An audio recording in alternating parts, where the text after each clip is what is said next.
ಶರನ್ನವರಾತ್ರಿಯ ಮೊದಲನೇ ದಿನ ಕಾಳಿಕಾದೇವಿಗೆ ದೀಪಾಲಂಕಾರ.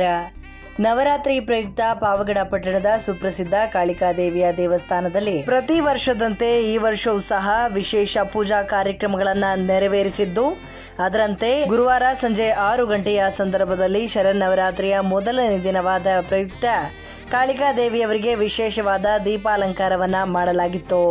ವಿಶೇಷ ಪೂಜಾ ಕಾರ್ಯಕ್ರಮಗಳ ಹಿನ್ನೆಲೆ ದೇವಸ್ಥಾನಕ್ಕೆ ನೂರಾರು ಸಂಖ್ಯೆಯಲ್ಲಿ ಭಕ್ತರು ಆಗಮಿಸಿ ದೇವಿಯ ದರ್ಶನವನ್ನ ಪಡೆದುಕೊಂಡಿದ್ದು, ಈ ಸಂದರ್ಭದಲ್ಲಿ ದೇವಿಯವರಿಗೆ ವಿಶೇಷ ಅಲಂಕಾರವನ್ನ ದೇವಿಯ ಉಪಾಸಕರಾದ ನರೇಶ್ ಅವರು ನೆರವೇರಿಸಿದ್ದಾರೆ.